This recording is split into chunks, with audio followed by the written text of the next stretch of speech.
एगो राजा रहन, उनका एगो लड़का रहे। बहुत पढ़ाई लिखाई करवलन। ओकरा बाद में धनुष तीर चलावे खातिर ओकरा के सब सिखौलन। जब बड़ा हो गल तो धनुष चलावे में बहुत निपुण हो गई। ओकरा 3 गो और यार रहलन। एगो यार सोनार के लड़का रहल, एगो वजीर के लड़का रहल, आ एगो बढ़ई के लड़का रहे। कहीं भी जात तो चारों यार साथे साथे जाते, पढ़ाई लिखाई करे चाहे शिकार खेले, कोई भी काम करे जासन। तो सब लोग देखल तो कहल कि भाई ये लइकन में तो इतना दोस्ती बा। आई लइकन जब भी जाता असन तो एक साथ रहता असन, खाता असन, पियत असन, सब काम करता असन। इनके शादियों भी है एक गाँव में कर दिया। कैसे पता चली कि एक गांव में सब जात के लड़की मिली ही? तो लोग कहल कि पता लगावल जाई। पता लगाते लगाते कोई गांव में गइलन जा तो सब जात के लड़की रही सन। सबके शादी हो गई एक गांव में एक के दिन। सब लड़का अपन कन्या ले लेके घरे अइलन सन। राजा भी अइलन। ओकरा बाद में सब रीति रिवाज जौन होला तन हो गई। रात में लड़का जब घर में जाए के भइल तो ओकरा पहले ही लड़की, राजा के लड़की जौन बिया, तो ओकरा दुआरी पर तिलाक लिख देले रहे। गई लड़का घर में, कोहबर घर में जाए लगल तो दुआर पर देखलस तिलाक लिखल बा। पीछे में है लौट गई। आ लौट के आ गइल अपना द्वार पर बाबा के पास। ओजा कहता कि रे साभावा बैठल हो बाबा, देहु ना हो आशीष। अरे देहु ना आशीषवा हो बाबा, जइबो पर हो देश। अरे किया तोहरा घटले हो बबुआ, अन धन हो थोर। किया तोहरो घटले हो बबुआ, मगैया बीड़ा हो पान। अरे कौने कारण में हो बबुआ, जइब पर हो देश। अरे नाही मोरा घटले हो बाबा, अन धन हो थोर। नाही मोरा घटले हो बाबा, मगहिया बीड़ा हो पान। अरे तिरिया बियोगवे हो बाबा, जइबो पर हो देश। ओइ जाले घरे अइलन। घरे आके मतारी फिर गइलन। रे मचिया बैठल हो आमा, देहु ना हो आशीष। अरे देहु ना आशीषवा हो आमा, जइबी पर हो देश। अरे किया तोहरा घटलो हो बबुआ, दूधावा से हो भात। अरे किया तोहरो घटले हो बबुआ, मगहिया बीड़ा हो पान। कौनी करन में हो बबुआ, जइब पर हो देश। अरे नाही मोरा घटले हो आमा, दूधावा से हो भात। नाही मोरा घटले हो आमा, मगहिया बीड़ा हो पान। तिरिये बियोगवे हो आमा, जइबी पर हो देश। फिर वही जाले गइलन अपन दोस्त के यहाँ। दोस्त के केवाड़ी पर कहल खड़ा होके केवाड़ी पिटलन। अरे खोलना केवड़िया हो दोस्तावा जइबी पर हो देश। उन्हें ले दोस्त आवाज दिलन कौन किया तोहरा घटले हो यारो अन धन हो थोर। अरे किया तोहरो घटलो हो यारो मगैया बीड़ा हो पान। नाही मोरा घटले हो यारो अन धन हो थोर। नाही मोरा घटले हो यारो मगहिया बीड़ा हो पान। अरे कौनी करन में हो यारो जइब पर हो देश। अरे तीरिये वियोगवे हो यारो जइबी पर हो देश। तीनों यार के यहाँ गइलन, तीनों यार के केवाड़ी खटखटौलन। तीनों यार कहलन कि आज सुहाग रात हुए आ का कारण बाकी 12 बजे रात के आके हमार यार द्वार पीटत। निकाल के पूछलन जा, फिर पता चलल कहलन कि तब हमहू जाए। तीनों कहलन कि हमहू जाए। तो ना तू लोग रह, तू लोग हमरा साथे ना, तो ना हमनी के ना मानब जा। चारों यार मिल के आ चल दिलन जा। जात जात बहुत दूर गइलन जा। तो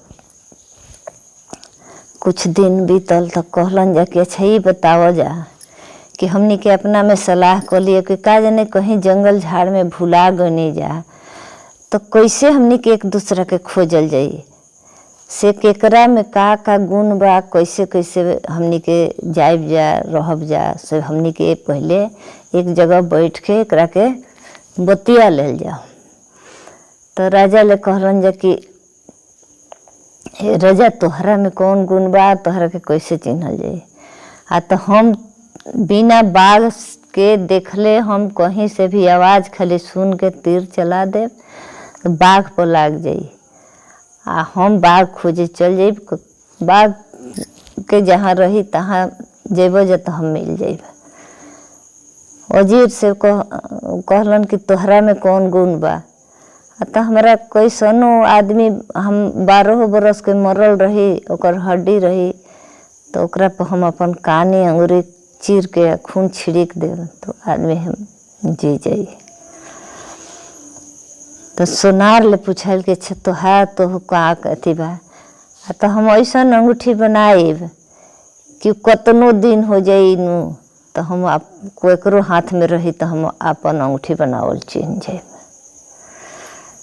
बढ़ई भाई तो हम कैसनो संकट लागे ऐसा उड़न खटोल बनाइब कि वो उड़न खटोल से हमनी के जहाँ पाइब तहाँ आसमान से उड़ के चल जाए। चारों यार में 4 गो गुण मिलल। चलन जा, जहाँ सांझ भी होखे तहाँ अपन रुकस जा, खास जा, पियस जा। जाते घना घोर जंगल में गइलन जा तो बाघ के आवाज़ आइल। बाघ तो लौकल ना, लेकिन आवाज़ आइल। राजा तीर मरलन। हाँ, तीर मरलन से जाके बाघ के लागल, बाघ से उजे गिर गइल। कहलन कि हम जातनी बाघ खोज के आइब, आ तू लोग एजे रहिए चाहे हमरा पीछे पीछे आवा जा। गइलन जात जात इतना घना घोर जंगल है, पता ना कितना दूर पर बाघ मराइल। चलत गलन। ओकरा बाद में जब बाघ मिलल तो देखलन कि बाघ मर चुकल बा। बाघ के देह टोलन तो एकदम शीतल ठंडा, लूक के दिन रहे, बस ठंडा के देख के बस बाघे पर सूत गइलन। बाघ पर सूत गइलन, बस उनका नींद लाग गइल। अब यार लोग बैठल बन कि अब आवतान। जब ना अइलन, नींद लाग गइल गढ़ा, तभी लोग जाए के सोचलन जा कि अब चलल जा, हमनी के खोजल जाओ कहाँ गइलन, कहाँ फंसलन। जात जात तभी लोग रास्ता भुला गइलन जा। तो दूसरा वह रास्ता में जाता जा, कहीं ना सांझ हो गइल। अब का कइल जाओ। तो एगो पाकड़ के पेड़ रहे, कहलन जा कि अब यही जे हमनी के रात गंवावल जाओ, आज हन तो आइए जन तो बिहान होके हमनी के फिर चलल जाए खोजे। तो सातु सान के खाए लगलन जा, बनावस जा 3 गो पीढ़ी तो हो जाए 4 गो, जब फिर सानस जा तो फिर 3 गो करस जा तो हो जाए 4 गो। कहने भाई 4 गो काहे हो जाता, 3 गो तो हमनी के बड़े बन जाए सानतन जा, 4 गो काहे हो जाता। तो लास्ट में बुझा गल कि ओह ये राजा के हिस्सा अपने से अपने क्षेत्र छिनगा जाता, से करा के हमनी के ये पाकड़ के पेड़ तो थाती देर के आ चल जल जाओ। कहा जाने आज अस भोग लाइल भकटल तो खा पानी पी ले हन। हर रात भर सुतलन जा, बिहान भैला उठ के जले फिर भोरे में चलन जा खोजे खातिर। अभी लोग रास्ता धले दोसर और धलेलन दोसर, और दूसर का दिन खोजत खोजत ओहो पहुँचलन वही पाकड़। तो पाकड़ तो पहुँचलन तो इनका के दूरे से देख के पाकड़ के पाता बा तो तनकी तनकी पत्ता झाड़ हो गई। तो अलन तो देखत कि अब छहिरा बना कुछो बाई लह दोपहरिया में अलन। तो कहत कि सभ के बेरिया हो पाकड़ भैलू लहा हो, हमारा के बेरिया हो पाकड़ भैलू पता हो झर।